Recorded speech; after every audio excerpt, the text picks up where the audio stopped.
Well, it looks like the clouds have parted and the sun is out, and we're ready for a postseason run and to play our best basketball when it means the most here in March.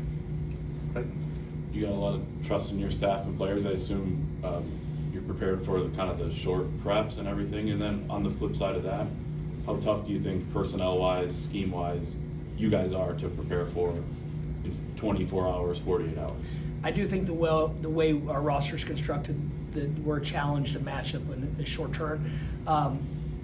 But Purdue and Rutgers, you got to figure there's whatever Vegas would say, you probably have at least an 80% chance of facing one of those teams. We played both of them twice, and we played both of them recently. So we'll be very, very familiar. Us securing the double bye is obviously a positive on numerous fronts. First and foremost, we had our compact schedule at the end of the year where we really didn't have a chance to practice. We didn't have it's just there was a lot of games in a short period of time. Everyone had one. I'm not complaining about it, but we had ours at the end, and so now if we didn't secure the double bye, we wouldn't have this day to kind of regroup and self-evaluate and reflect, where now we do. So hopefully this will give us a chance to identify some things that we need to tweak, fix, or whatnot, and keep it moving. Tony? Yeah, Dusty, you haven't been one to, if the ball goes in, good. If not, I mean, that is what it is. Trey didn't play the final 13 minutes yesterday, approximately. Okay. I imagine it's not probably just because he's missing shots. I wonder, what was it that, why didn't he see the court late? And the bigger picture with Trey, 6 out of the last 7 games, he's been like 10 or fewer, turnovers up, assists down, not shooting it as well. Well, address the final. Someone said 12 earlier. 12:48. Okay, 12:40. I'll address that first. We went with a lineup, and that lineup went on a 14-0 run, and showed a spark. Each team has flaws, and when you're constructing a team, sometimes you don't know what your flaws are going to be, and sometimes you're very well aware, and you think you can overcome those flaws. We don't have a great ability to get in the paint individually, get a piece of the paint, create offense. You saw the dump down for Vlad, and this makes it even more impressive what Vlad's been able to do, that he doesn't receive very many of those dump downs or lob passes where he just has to catch and finish it. And LJ was able to get in the paint, and as I'm watching the film last night, I'm thinking, man, I wish we could have gotten him more minutes earlier in the year. But then you think about it, and you're like, okay, you're 6-0, or you're 12-2, and you're in a one possession game, and the conference championships on the line, and you're in a position you probably didn't think you'd be in. Do we really try to win this game, or do we think, hey, maybe in March we'll be playing better if we give these 2 or 3 guys more minutes? And so we chose to try to win that game on that night, to stay in the fight, to stay in the hunt. And so he hasn't played the heightened minutes that he's getting now, and so this will help him.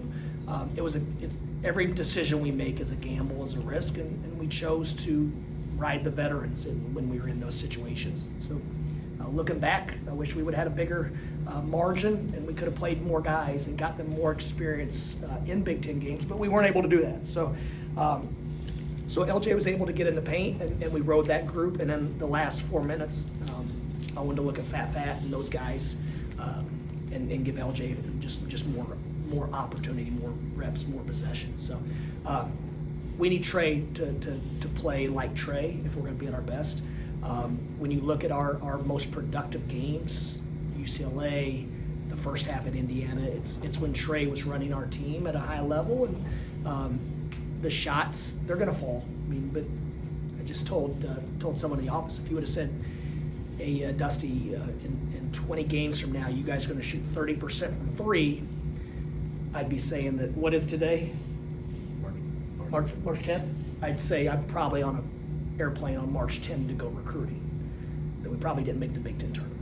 I mean, in full transparency, I wouldn't think we'd be 14-6. I think we'd be 6-14 if you told me we're going to shoot 30% from 3 over the course of a Big Ten season. So we have guys that are going to make shots without a doubt. In my mind, I'm obviously a very optimistic person that believes in our guys, but I thought yesterday there were probably 8 or 10 shots that, from my angle and my view, I thought they were going in, and they rimmed in or out. They hit the back of the rim, and then I start just thinking about it at a deeper level, is because we're playing behind, is our starts causing us to play a little, just a little bit tighter because we're playing from behind, or is it just that point in the season where the shots just aren't dropping, your legs are a little tired, whatever the case. So there's a million reasons why those things happen, but the last 2 days of practice leading up to Michigan State, we shot the ball like we did earlier in the season, and I felt like other than 1 or 2 of our threes, we generated really good looks against Michigan State. And so you got to believe that if you keep doing that, then they're going to drop, especially with a little bit of a break here now, and hopefully some renewed confidence going into the new season. James?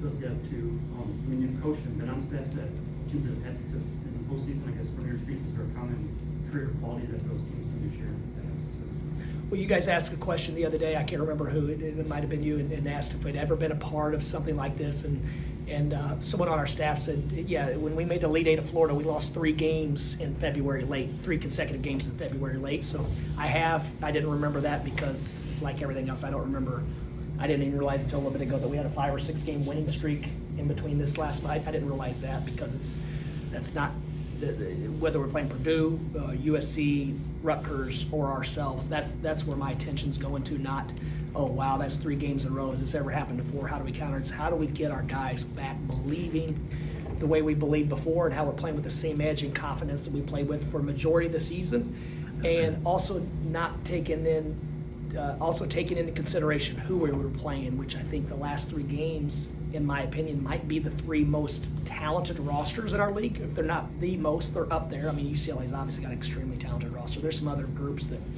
have great depth and size, athleticism, good players, well coached, and so I definitely think it's a bad time not to make shots and turn it over when you're playing the quality opponents we were playing. And then you have several players, obviously, that have had posting success at other schools like Danny Glad, Trey, and Amari. I guess how much does that matter this year, and where does that maybe shine through the most? I mean, I definitely think it matters, but and this is just my opinion once again, but I think what matters is we've been playing in heightened games for the last month, where every possession is big. There's championship ramifications on the line. We're in the driver's seat, and so it feels like we've been playing one and done games for a while now. Up until yesterday, it felt like every game was a one and done game, and so hopefully because of that experience and that familiarity. But when you get into a win or go home setting, I think it comes down to matchups and health and things like that. But the matchup piece is big. What if you go against a team that their strengths are your weaknesses, then you're going to be in a dogfight. Andrew? Obviously, every game hasn't been like yesterday's. You got Danny and Vlad as the big scores and not much else. But in general, how important do you feel it is to get a consistent third score? I mean, I think I'd be stating the obvious that we when we've been good, we've had that. And when we haven't been at our best, we haven't had that. Vlad's getting a lot of attention, and we've got to do a better job of leveraging that attention to create closeouts and open shots for the other guys. That's on all of us. And then kind of personally, how are you feeling this time of year? Are you excited? Are you stressed out? I'm terribly excited. Me personally, yeah, I'm extremely excited. Like I said, today is a good day. We don't know who we're going to play. I mean, obviously, we're going to prepare for all 3 teams, and we're going to, I don't say fully prepare for all 3, but we're going to look at the things we struggled against all 3 and realize we may see these scenarios again. So we'll tailor that into our practice tomorrow. But when you reflect and you see how poorly we've shot it and how well we've defended at times when we weren't making shots, and that's the hardest thing to do. When we've made shots, we've defended, and our energy's been great. And so this reflection period is giving me a lot more hope than maybe just how I felt yesterday after watching the game and then watching the film and looking at it from a very, very, definitely, I wasn't looking at it from a bird's eye view. I was definitely looking at it very, very, 6 inches away or 3 inches away. So I feel a lot better about it today, but just excited that our guys, I think that they still are trying to figure out a way to do it together as a group, and they still trust and believe in each other, and that gives me the most hope. Carlos? Yeah, Dusty, it's been almost 24 hours since the game, the logo incident. Just wondering, looking back on that, is there any regret as far as not maybe being aware of that tradition and informing your players about it, or are you happy that, or that they literally stood their ground and were where they, should have been or could have been? Remind me to answer that last part, because I think there's a lot of layers to this. Number one, do I know the customs and traditions of any other Big Ten school? No, I don't, and won't know until I experience it. I don't watch Michigan State documentaries. I don't have a Sparty foam finger growing up, so I have no idea what they do. I know this, that the officials walked over and said that they have a tradition on senior night where their players kiss the logo as they're coming out of the floor. It's going to take some time. Great. That's awesome. These seniors deserve it. And on top of that, these guys earned a Big Ten championship. I have a lot of respect for what that team did this year. 17-3 in this league and battling the way they battled. I have a lot of respect for what that team did. Now, as far as what happened after that, from my perspective, I'm standing on the sideline, and keep in mind, Cohen Carr had just gotten a layup a couple minutes before on the last free throw. They missed a free throw. He sprints past us, they advance it, and so we had talked about being more alert on free throws.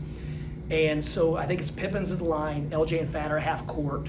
I think Frankie Fiddler comes out of the game, kisses the floor, hugs his teammates. This is a little bit fuzzy. This is all just off memory. This wasn't on the TV copy. No issues whatsoever. Kisses the floor, goes out, does his thing.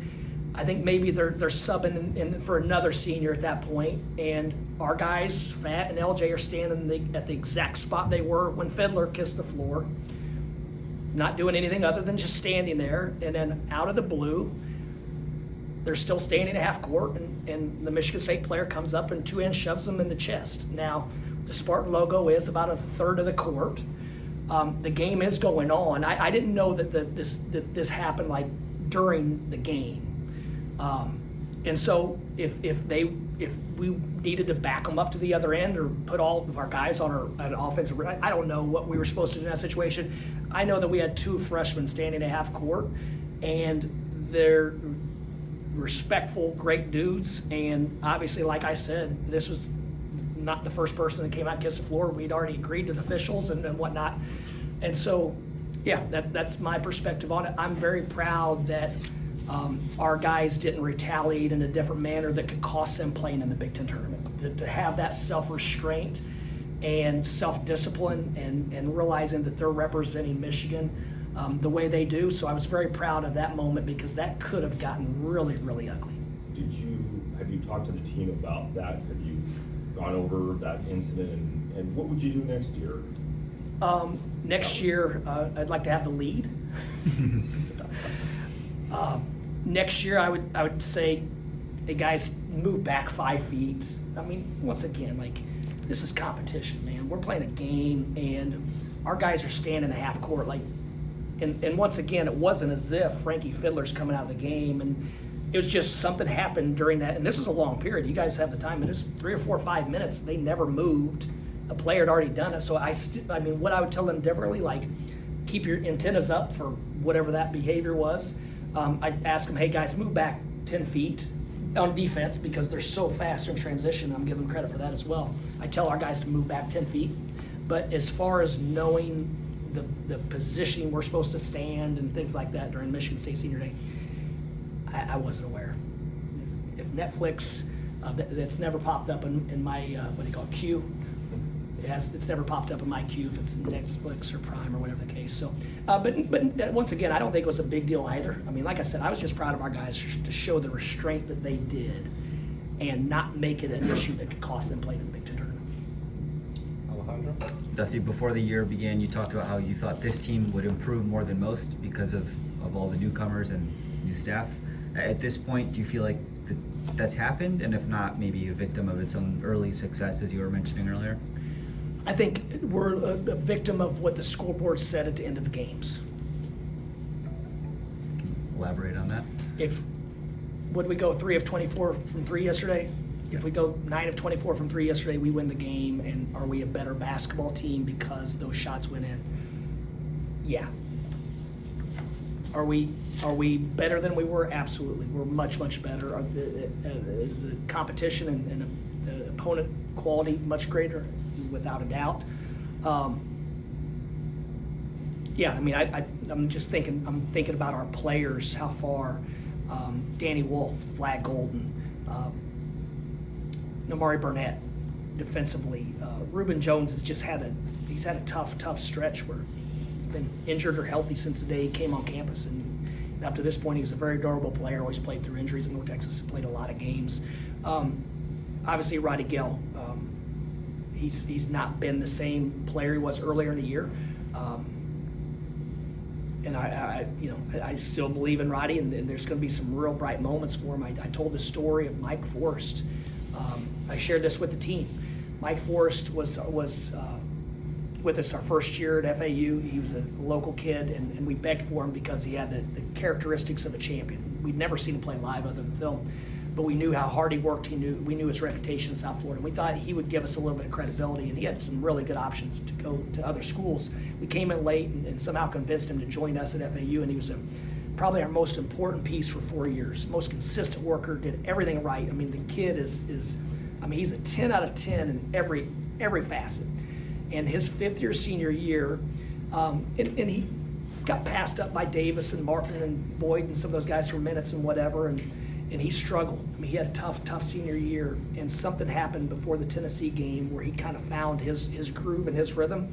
And we don't beat Tennessee to have the opportunity to go to the Elite Eight if he doesn't go off in the second half. Got one to go in, and you could see the light went, his eyes lit up. And literally, it was bang, bang, bang in a game where we couldn't score. So me being the optimist, I believe it's part of being a basketball player. You're going to go through tough stretches. It's not always going to be butterflies and whatever the case. So I believe that Roddy or one of those other guys, they have a Mike Forrest moment if they stay the course and they continue to believe and find that whatever it is in them that makes them special and unique. You've had, 30 some odd games of data. Why are you guys turning the ball over more than you would like when you look at it? Yesterday there was a few poor decisions in heightened, intense moments, and then I think we had 4 offensive fouls on illegal screens, where we haven't done that very often. I mean, I can't remember another game where we had 2 illegal screens in the same game, and we have been imploring our guys to be better screeners and whatnot. So why, there's some things that I believe, but I don't think there's an easy answer to it. Do you think Wolf was? I'm sorry. Wolf, the first time, he was good in the second half, but not so much in the first. Do you think he was pressing? What did you say to him at the half? You'd like to get him, obviously, I don't think I had a message for Danny at the half, just from my view, and I haven't studied the numbers because even when the game's out, when the game's 20, Michigan State plays differently than they do when they're up 2 as well. So there's a lot of, it's not, you can't just look at a spreadsheet and draw a conclusion, but Danny Wolf, late games, last 5-minute games, second half, as the game goes on, his level of aggression and assertiveness changes, and these are just my eyes and film watching. And so why, I don't know why that is. I mean, it's a good thing because I'd much rather have that than the guy that's banging in threes the first 5 minutes of the game and in the last 5 minutes gets tight and can't perform. So Danny he's done that most of the season. He's played really, really well late and down the stretch, and we lean on Danny. I do think that the cumulative effect of those turnovers caused us to play more sped up and not as trusting of each other as we needed to be. You talked about LJ earlier. He's obviously earned a lot more trust lately. How far has he come when it comes to defense, rebounding, those sorts of things that could keep him on the floor when things are going well? He's made progress. He's gotten better. Is it at a championship level? No. I mean, he made a couple errors. He made a couple freshman mistakes, but he acknowledged them right away. They registered as soon as they happened, which is a good thing. Sometimes freshmen make a mistake and you correct them, they have no idea what you're talking about. So he acknowledged the mistake in real time immediately after it happened. And so that's where the experience comes in, where he's really, really close to eliminating a lot of those mistakes. But I think that's just when you check in a game of that magnitude, and you guys saw the environment, things are happening a little faster than practice, or a little faster than they were maybe even pre-conference. So he's really, really close to eliminating a lot of those, but he brings some real unique things to our team that I think only he's provided at times. We'll close with Charles, James, and then Jonathan.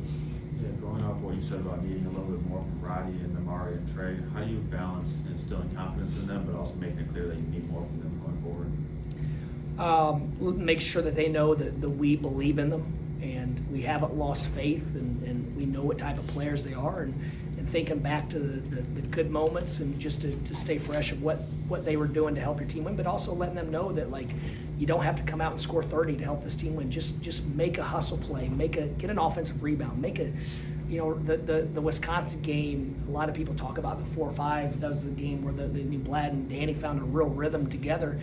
And the thing that jumps out in our staff's minds are Roddy Gale's verticality late in that game to save a big basket. And those are the moments that you got to hang your hat on when the shot's not going in. There's so many ways in basketball to impact the game other than making shots and whatnot. So just letting those guys know that they have a big role in this team, and we believe in them, and we need them, because if they don't, then we're not going to play very much longer. And so our success is dependent upon them having a big role in this team. Jake? Does it think the Big Ten awards get announced tomorrow? I'm sure Danny and Vlad both are deserving of recognition. Just pick it. Yeah, I mean, when you look at, and I don't know, do they look at conference stats or conference production, or is it overall production? I don't even know. I think it's both. It's both, okay. When you look at Vlad's Big Ten conference production, at 19 and whatever it is, 7 or 8 rebounds, and whatever the case, it's incredibly impressive. And then the same with Danny when you look at the double-doubles. And so I'd be shocked if those guys didn't walk away with some nice awards, and especially, I think we're tied for second with Maryland. Maybe is it just 2 teams tied for second? So I think we're 3 seed. So for a team that finishes in the top of the standings and playing such meaningful games all the way to the final week, I can't imagine those guys aren't rewarded accordingly. I think there's a media poll and a coach's poll, so I'm excited to see those guys, get the rewards that they deserve. Going back to Charles, kind of about what he asked, I guess there's the narrative that teams rise and fall with guard play in the tournament time. I guess, are you a believer in that? I guess just how do you get the most out of your guys? I mean, it's one of the great cliches of sports. I think teams rise and fall with good play. I think back to the best runs I've been on. There have been games when the big men had monster games, and there are games when the guards took over. But playing good, solid team basketball and on the floor, whether it's your point guard or your power forward, just getting really good, sound leadership on the court is important this time of year. So I don't want to put that pressure on. If we lose, it's because of our guards. If we win, it's because of our guards. We need to play much better as a unit, and if we keep advancing and play many more games, it's going to be because we had good guard play and we had good play up front. You've been without Sam for a decent bit now. What have you found yourself missing from what he gives you, and how can you think of replacing that? Sam, Yeah. I mean, even look at Rutgers on the road. Just his ability to stretch the floor, his ability to be a threat and have to be accounted for at all times, and then that's not even taking into account his ability to bang in 2 or 3 straight threes to separate. I mean, even earlier in the year when we had some games with margins, when we go back and look at the clips from those games, a lot of them, Sam was a big part of the separation.